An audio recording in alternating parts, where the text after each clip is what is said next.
Welcome, everyone. I call the July 2nd, 2025 Planning Commission meeting to order.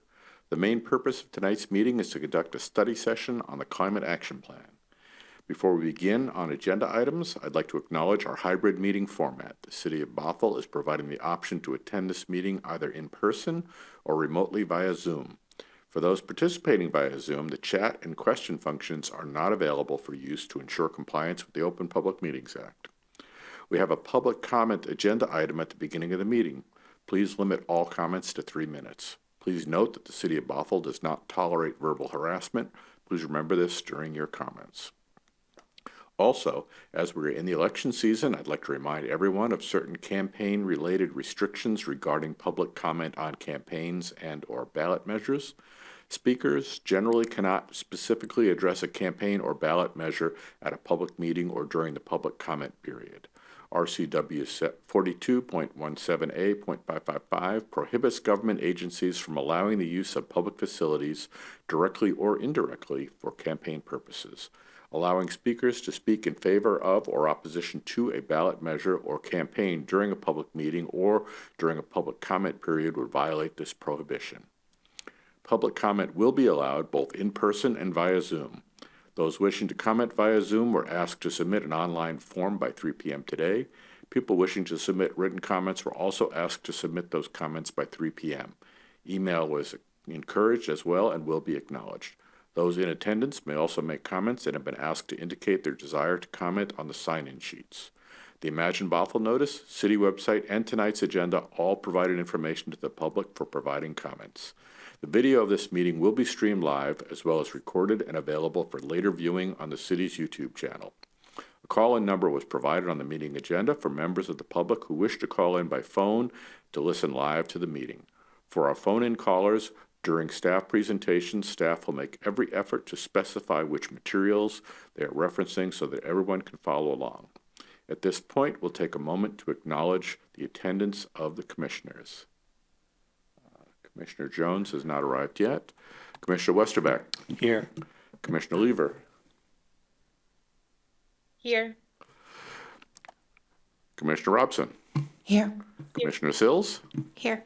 Commissioner Gustafson. Here.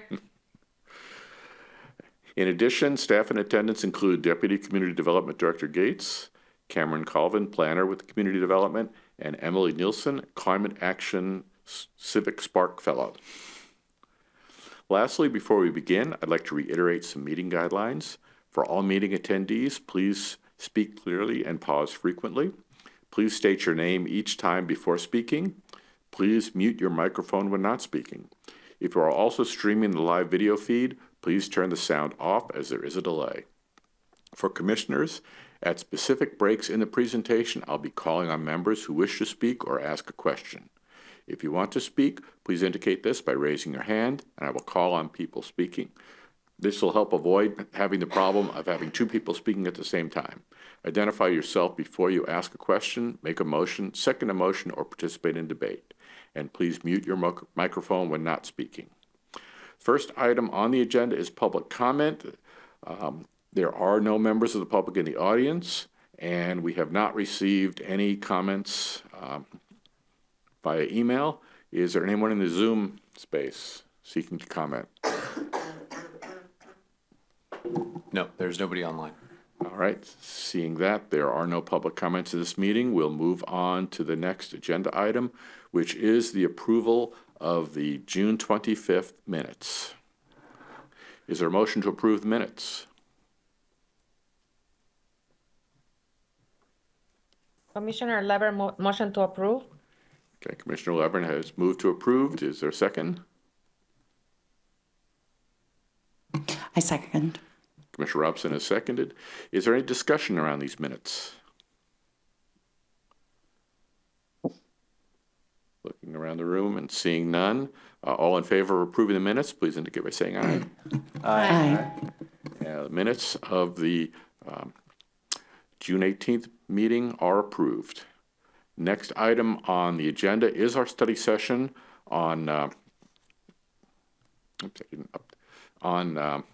the Climate Action Plan. So, Cameron? you like to proceed? Sure. Let me get our PowerPoint pulled up here.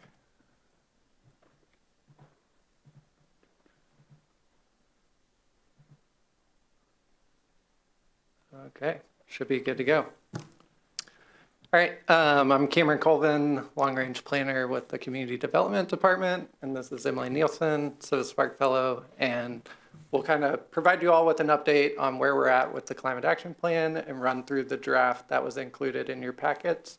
Primarily tonight, we are looking for feedback and direction as we head into the summer break to guide additional outreach and plan revisions before we come back in the fall.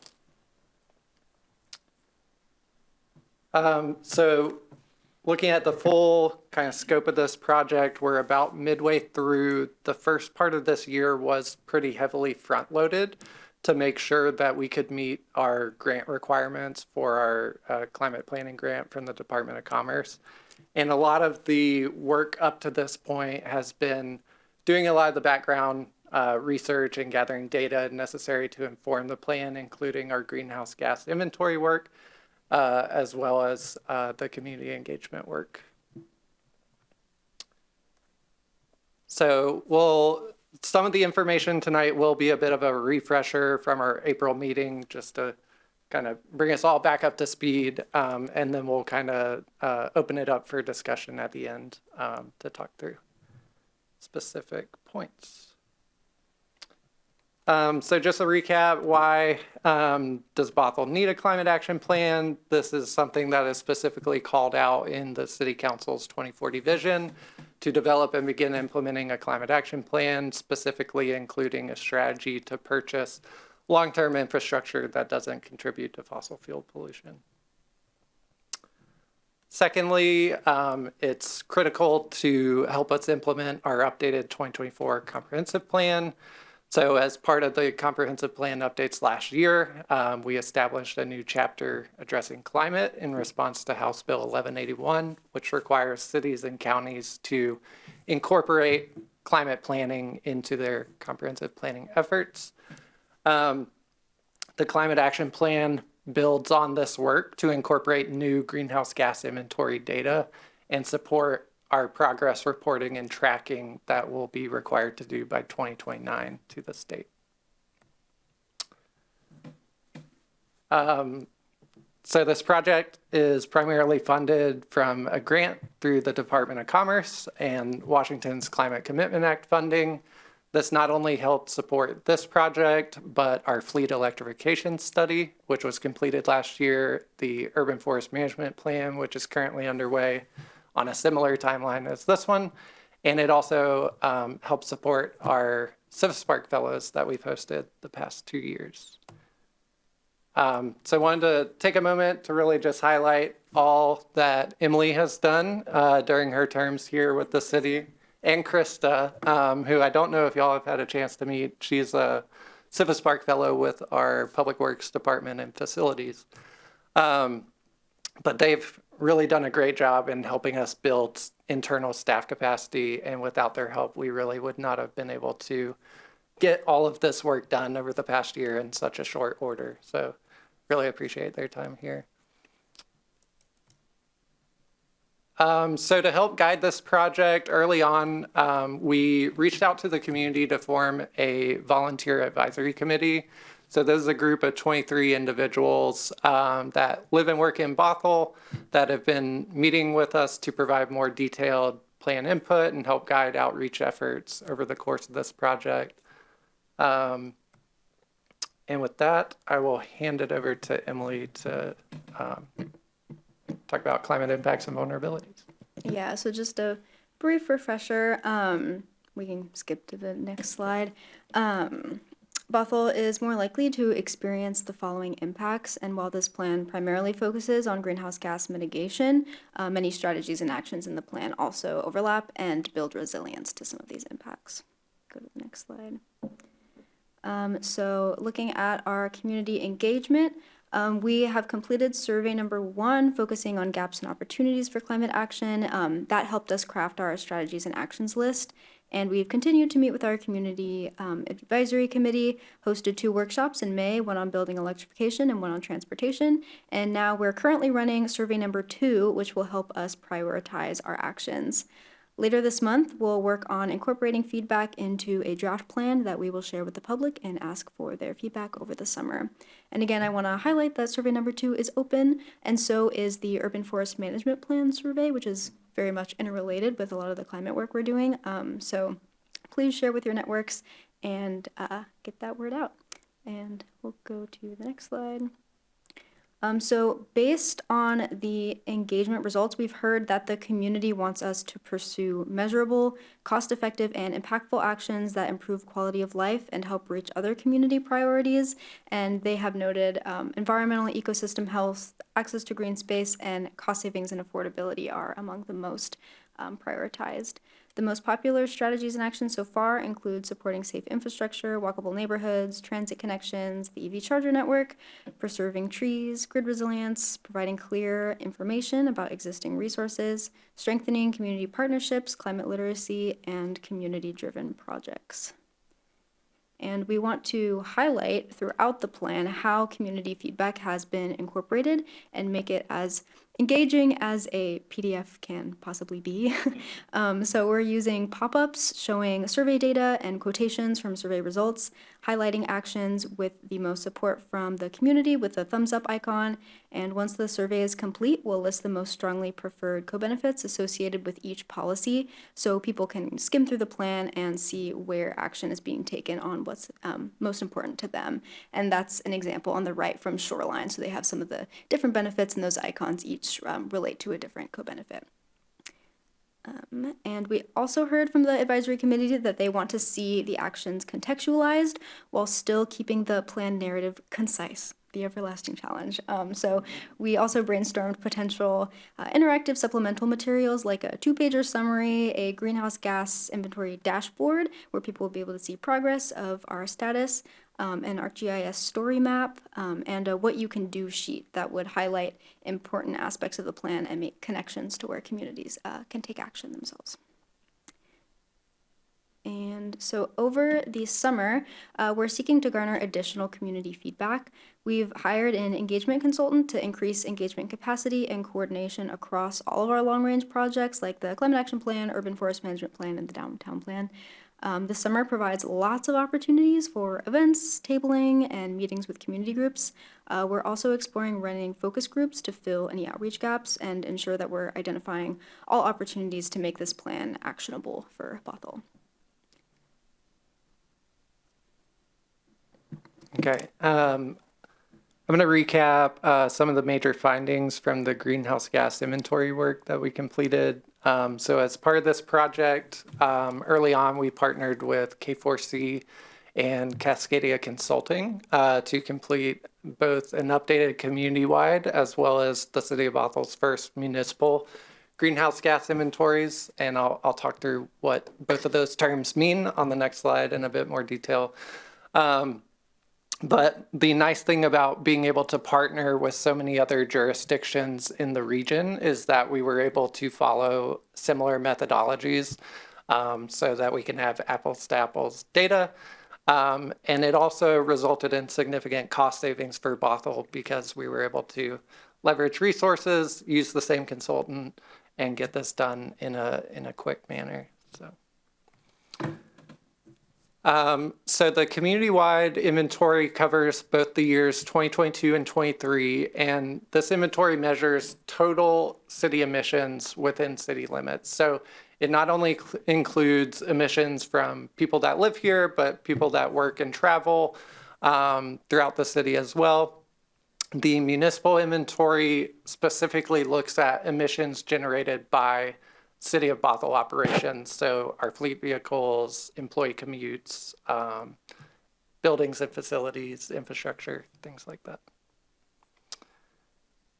So looking back at the big takeaways from the community-wide inventory results, the largest sectors of emission sources are mostly transportation and energy. Largest portions being from on-road passenger vehicles, and then within the energy sector, primarily electricity and natural gas. And one thing to note on the buildings and energy side is that PSE and SNOPUD are required to transition to 100% clean energy by 2045 as part of state requirements. When we look at so now that we have updated data for 2022-23, we can look back from 2019 until 2023 to see how emissions have changed over that time. We saw an overall decrease of 7%, even as Bothell's population grew during that time. If you look on the chart to the right, you'll notice that a lot of that drop off is within the built environment and the energy sector. And this is really primarily due to increased participation in programs like PSE's Green Power Program and other renewable energy credit programs. And during that same period, you can see per capita emissions also decreased as a result of that. If we break that down a little further, transportation-wise, emissions across the different areas have mostly remained consistent, although this doesn't fully capture the drop-off that occurred in 2020 as a result of the pandemic, but we have seen that kind of come up back to pre-pandemic levels since then. And then this chart just provides a little finer breakdown between the three major sources: electricity, natural gas, and other fuels by commercial, industrial, and residential sector. And I think at our last meeting in April, we were still waiting on the results of our municipal inventory, so I can talk through that in a little more detail tonight. So we looked at a couple of different sources for that inventory, looking at, on the transportation side, looking at emissions from our fleet vehicles, employee commutes, and business travel. The electricity that we utilize for powering our buildings and various facilities, as well as our utility infrastructure for water, sewer, and pump stations, and then emissions generated by solid waste as well. The inventory found that in 2023, we generated about a little over 2,000 metric tons of CO2 equivalent. When we compare that to the total community-wide emissions, that represents about 0.4% of Bothell's total emissions. The largest sources primarily being from our fleet vehicle operations, employee commutes, and then energy used to power city facilities. And we did note within the Climate Action Plan how we're starting to address each of these areas through things like the fleet electrification study that was completed, our employee commute trip reduction program, and then upgrades to city facilities, and also how the utility providers are transitioning to more renewable energy. And then talking a little bit about greenhouse gas reduction targets. So there's kind of two different targets or goals that I want to kind of talk through tonight, and the distinction between the two. So the state has adopted targets. They are aiming to reduce greenhouse gas emissions by 45% by 2030, 70% by 2040, and 95% or net zero emissions below the 1990 emission level by 2050. And so in order to meet this ambitious goal, they've adopted a lot of recent legislation that helps get us there. So this addresses the primary emission sectors, mostly focusing on transportation and energy sources. So things like our clean fuel standards, clean building codes, and the requirements that I mentioned before for utilities to transition to renewable energy.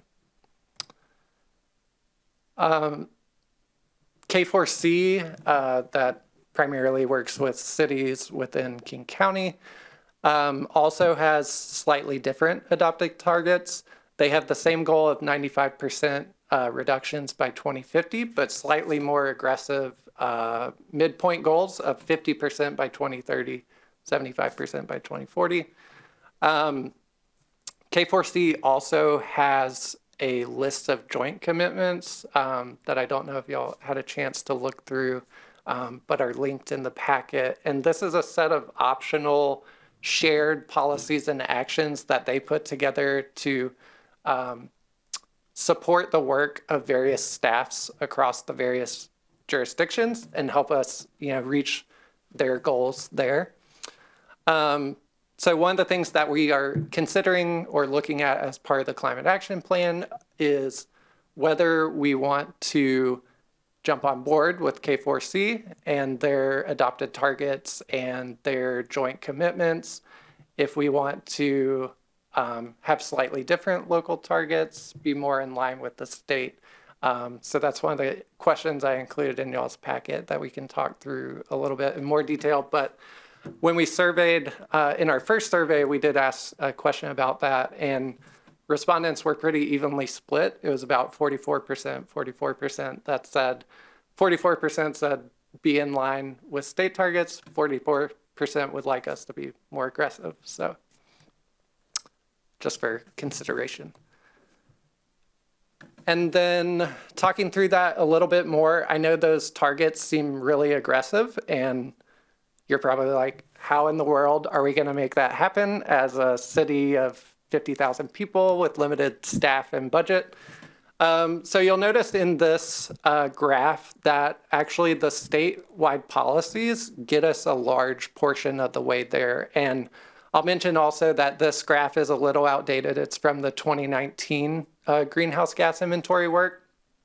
And so what this is showing is the top black line is essentially how high emissions would be if no policies or behavioral changes were put in place. The colored portions all the way down to that pink middle line show the impacts from federal, state, and regional policies.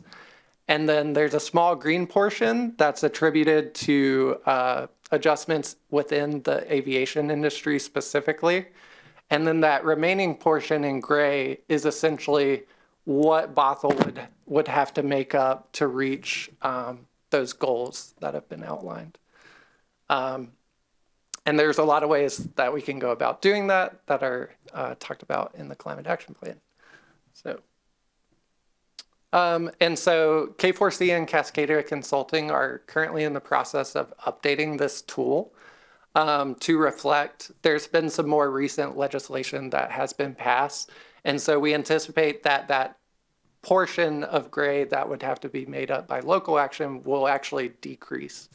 And so just something to be aware of as that progresses.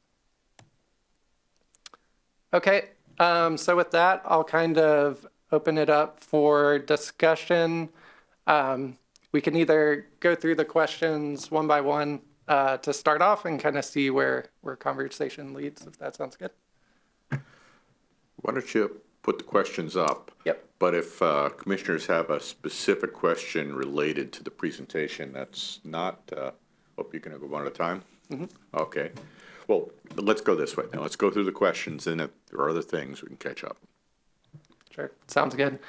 So the first question on the list was related to the targets question that I had posed a couple of slides ago. So just looking to get some feedback on initial thoughts from Planning Commission. I'm sure one of the things that you all in City Council will likely be interested in is, what does this mean? If we adopt more aggressive targets, what's the potential fiscal impact of that? So that is something that we can bring back in the fall in more detail for a more kind of thorough conversation, but just looking for some high level feedback at this point. Commissioners?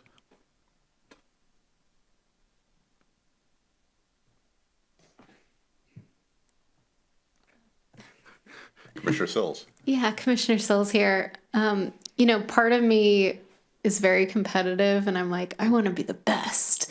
But I'm conscious of the survey results, and I recall how many people said they thought the state was aggressive enough.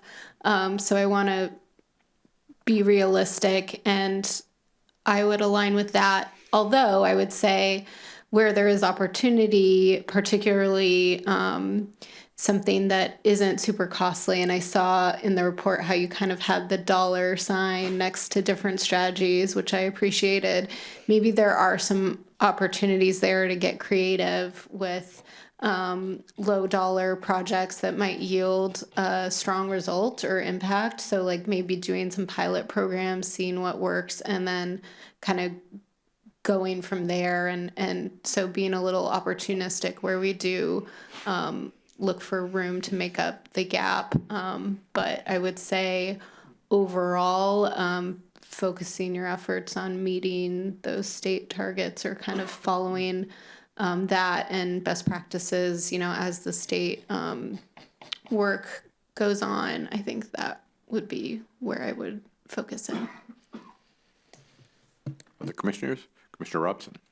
Thank you. I want to echo what Commissioner Sills said. I think that when it comes to climate change and that there's a lot of doom and gloom and people don't believe that anything can be done. And if we overshoot, another thing that like, oh, we didn't make it is not the direction we want to go. I feel like the state is very admirable in their goals. I'm very impressed. And I think that that would be excellent if we could stick with the state goals. It'll build community as opposed to something that might be a little more challenging, which could make people a little sad. Commissioner Westerbeck. I really just will echo what Commissioner Sills and Robson said. My thought was the same, that it's so far, it seems like as a culture, it's been a real heavy lift for us to convey the importance of climate change. If we could work on just meeting some of those, notching some of those victories, as it were, or some of those goals we see in the K4C and the state requirements, maybe put a little wind in our sails, and we'd see we can do this, and we can, if we have some success, maybe then our competitive spirit kicks in. We say, oh, we can do a little bit more here, But just towing the line right now with a otherwise very good and aggressive and competent, thorough plan from the state, K4C seems really like the way to go. And also, it seems like as we've been doing all along, it's there's the collegiality and sort of information sharing when you're all working on the same goals together. So you're not trying to go rogue or anything. So I would concur with the others. Thanks. Other comments? I would agree with what my fellow commissioners have said. I think there's some real value to regional consistency, particularly as you look at things like, building approaches. People work within the various jurisdictions here. And if we can be consistent, it's easier for everyone. These are good goals, they're aggressive goals. And as Commissioner Sills said, if we could be opportunistic, if something else appears, sure, let's go for it. But as far as a baseline plan, I think consistency with others in the region has a lot of value.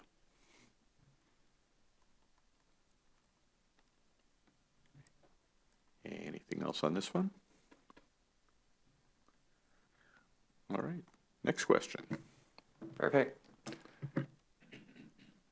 Okay, this one's a little broader, just kind of want to get initial impressions on the draft plan. If there's any areas where tone, level of detail, or structure could be improved. As we mentioned, it's a bit dense. And so we are working on kind of streamlining some sections to make it more accessible and easily digestible. As we continue hearing more feedback over the summer, kind of fleshing out more details, putting that more up front as well. Commissioners?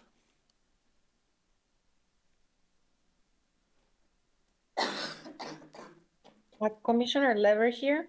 Yes. The initial impression, I just go back to my sort of like my core feedback, which is the outreach piece, like knowing how difficult it is to convey messages, like when it comes to getting input and feedback.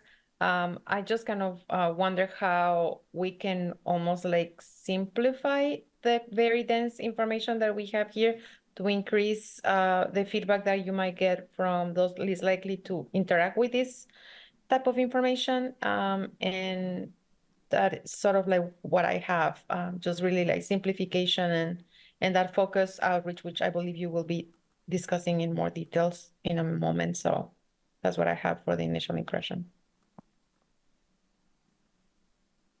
Other commissioners? Commissioner Gustafson? Sarah Gustafson here. One thing that I really enjoy about the climate action plan is that the list of recommended actions has a really cute thumbs up next to the actions that have a lot of public support. And to take into account what Commissioner Lever was said, perhaps these can be prioritized or at least publicize the progress that we are making on these, because it's so exciting to see community positive reaction to what could otherwise be dry lists of actions to take. Other comments? I generally like the way it was organized. I think having summaries is really good, but I also think the detail needs to be available. You know, the environment we're in, there's so much skepticism. You need to be able to back up what you have. So I would be cautious about oversimplifying or reducing it too much. So that'd be my thought. Commissioner Westerbeck. Commissioner Westerbeck here. I didn't have time to read every line, but I did go through it today. But I want to say I've seen reports like this for years. This is one of the more clear and digestible and understandable. And even though I didn't have time to read it all, I was able to jump to sections like, okay, here's the kind of the setup of the issue, and then I can go down and see what our ideas are, the thumbs up, etc., and then how we're going to measure it and what the implementation strategies are. So I thought it was really well organized and easy to jump into and just read part of it if you need to, and you can set it aside and read some more later. You don't have to sort of, like with a dense textbook, get into it for a while and like get your brain into it. So it's really accessible. So I really appreciate that. And the graphics are clear, and the layout. So I feel like these sorts of reports have gotten much better to read the last decade compared to the old days. So thank you for that. Other commissioner comments? Seeing none, next question. Okay, kind of building off that, were there any specific topics, strategies, actions that you felt that we missed or underrepresented that you would like to see more emphasized, or any specific sections that you felt were unnecessary or could be streamlined?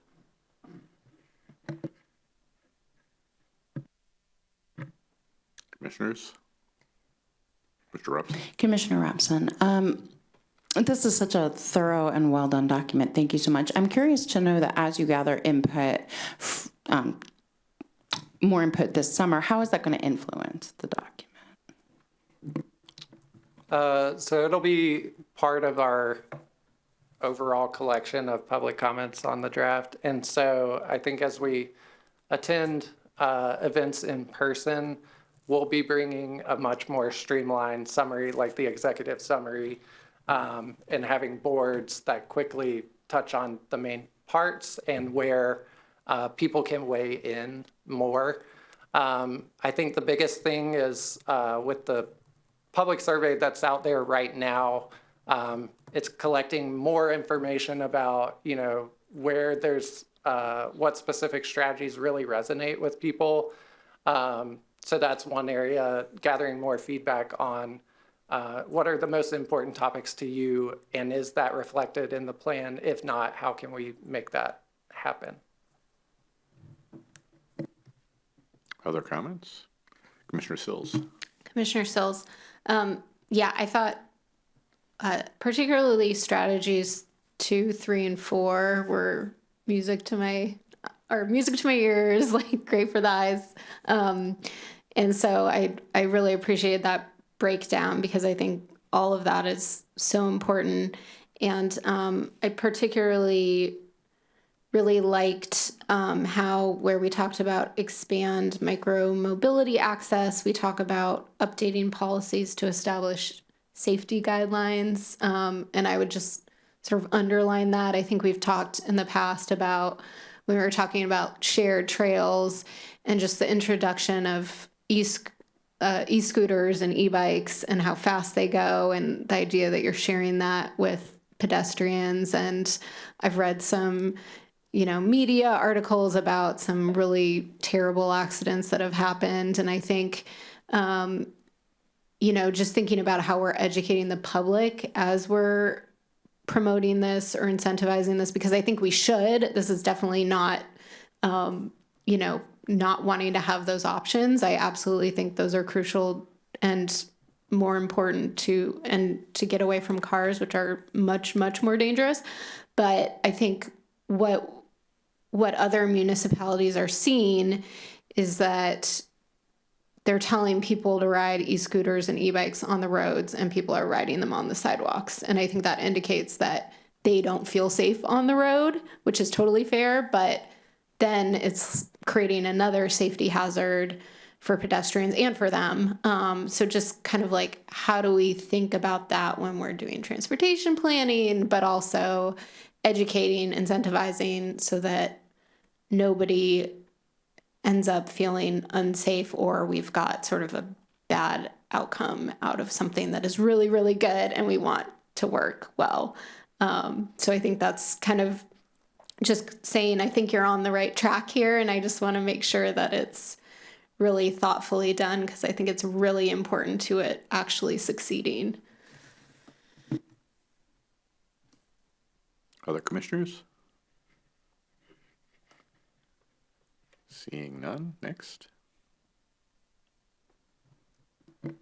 Okay, so focusing on kind of outreach over the summer, we mentioned that we brought on a consultant to help with increasing our capacity.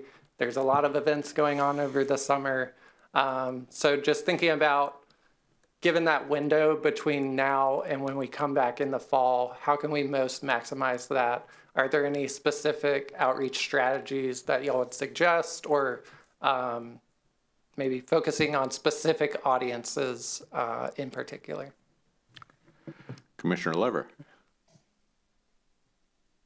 Hi, thank you. So one of the things that I think we can probably use more is like already existing captive audiences. Every time that I participate in these presentations, I'm so excited to learn more about the surveys and everything that's going on.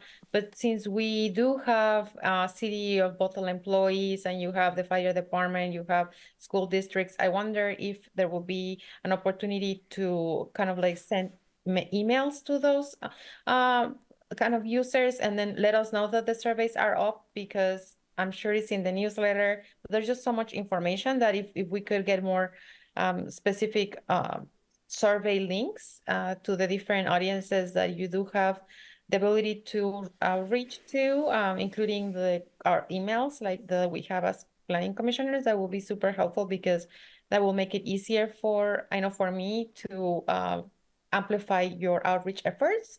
Otherwise, it just gets lost in the bigger picture. So I think that's one specific item that I'd like to offer. Other commissioners?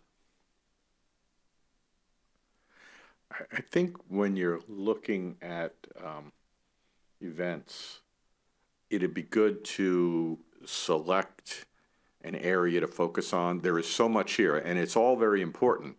But if you present it all, I think you run the risk of eyes glazing over. So maybe pick a highlight in an event and another one in another event. And I think you might get more valuable feedback that way, other than having people go by and seeing so much stuff and they're in the middle of something where they're trying to be distracted from everything else, and here you are. You might lose them. So that's my thought on that one. Others? Commissioner Gustafson? Hi, Sarah Gustafson here. Chair, I really like your idea of picking and choosing different areas to address in physically different areas and with different audiences. And I do wonder what it would be like if we could talk about climate goals in the areas that are most affected by a specific climate impact. For example, talk about flooding and mitigating flooding using bioswales and tree canopy in the areas of Bothell that are most subject to flooding. For example, along Bothell Landing and in downtown, or talk about heat and heat islands and our work to mitigate those in the literal areas that are most subject to heat. And I don't know if this would actually be feasible, but it's something I'm wondering. I would just be so curious to understand how different areas of Bothell are impacted and what the community thinks about the strategies that might actually affect them in the future.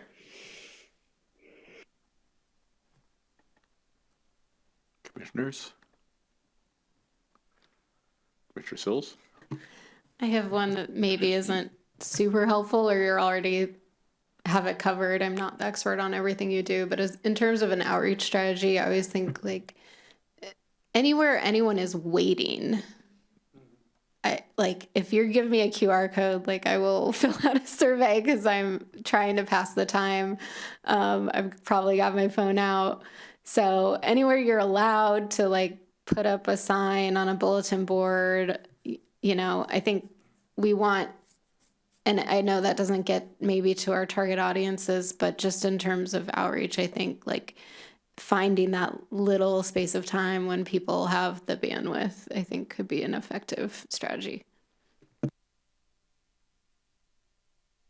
Commissioner Westerbeck? Thanks, Commissioner Westerbeck here. I will just echo Commissioner Sills because I wanted to give you guys kudos. I think it's you. There's A-frames around town, and it says weigh in on the comment on the you've probably seen those too, on the climate action plan, and it's just really easy to understand and read as you're walking by, and it's near a bus stop. So well done, because I was thinking the same thing. Like this is the kind of thing I feel like the last 5 years I've heard people ask for. I need it kind of in my face. They're saying like, put it right where I'll see it, and I'll probably participate. So kudos. I thought that was great. I've seen several of them around town. Thank you. Other commissioners? Yeah, Commissioner Robson. Thank you. I just wanted to chime in again for some of my favorite public spots of gathering, which is churches, and other religious groups, because you can reach out to a lot of people who are otherwise don't get out of their homes very much. They do come to church very often, and if they don't, they are linked to someone who does. And so that's definitely one area that I wanted to reiterate. The other one is, now that it is everybody's outdoors and this is climate action, I really would encourage you to look into connecting with the Y or other outdoor camp programs, because one thing you have to do when you drop your kid off at camp is wait in line forever. And that's certainly true through the Y and lots of other outdoor activities. So yeah, I would encourage you to reach out to community camps to see if there's any takers there. They can help us out. Commissioner Westerbeck? To that end, there's because my family always participates, Girl Scout camp coming up every year at Blythe Park. I think it's in 2 weeks. And there's a lot of waiting cars as they drop off and pick up. So it'd be a great place for an A-frame with a QR code.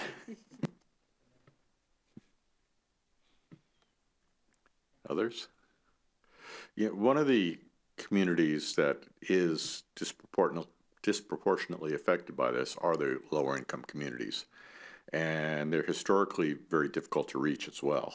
So I don't have a solution, just recognizing that that's an issue. There tend to be heat islands where those communities are.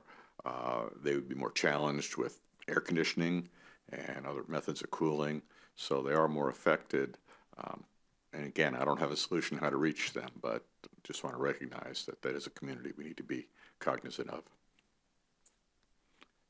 Commissioner Robson? If I can just contribute one more thing, as someone involved in education, the school bulletin boards that they have, the public signs, are empty right now.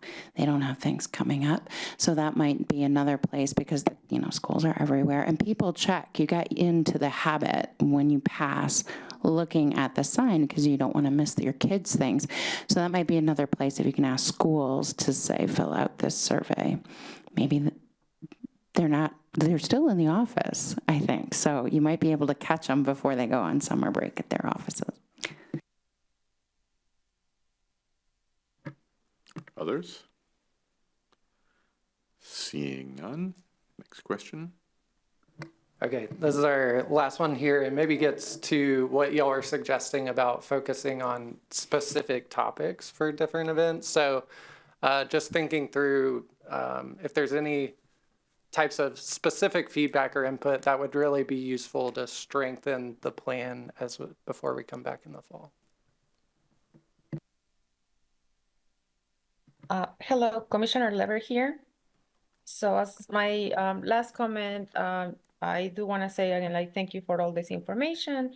And for the type of feedback, I think that nexus or connection between the efforts that we're taking to be proactive and how this is going to help mitigate the climate change effects, that's always super helpful. And as I'm hearing the other commissioners really talk about those target areas, like making sure that the final plan really specifies how the priorities are going to directly impact those areas that have been deemed at high risk, so that we can continue to gather the support of the community to implement any of the actions that are that become final. Thank you.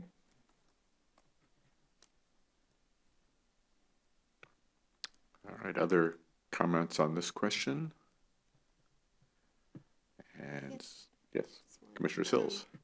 Commissioner Sills, I guess, obviously we care a lot about the community. I'd also wonder if there's a way to find out what major employers in Bothell are doing, because I think a lot of them are companies that maybe have their own goals or purposes for doing what they do. And I think you know, you mentioned incentive programs you work on with a lot of employers, and I think that's great. And like, how can we continue that or reimagine it, depending on, you know, how often employees are commuting and things like that. But maybe just a way to involve small business owners and large employers, because I think that'll be an important factor in how we're successful as well.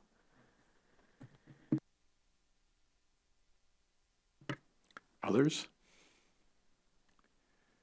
Any general comments on what we've seen or on the presentation? Anything else you'd like from us? I think I just have a short next step slide, but yeah, thank you all for your feedback and input tonight. This gives us some really good direction as we head into the break, so thank you all. So just in terms of next steps, we will be giving a very similar presentation to City Council on the 15th and sharing y'all's feedback tonight. We are hoping to get the full draft up on our project webpage and do kind of a full announcement that that's available for review and comment the week of July 21st. So we'll be working with our comms team on that, and that'll remain up over the summer until September. And then, as we mentioned, we'll be attending additional events to gather additional comments, maybe hosting some focus groups as needed to fill any other gaps. And that is all we have for tonight.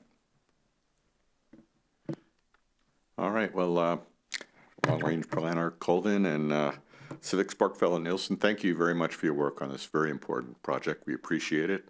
I understand this might be your last meeting with us. Oh, well. Well, thank you. Thank you for the work you've done with us. We appreciate everything you've done and wish you all the best. Thank you.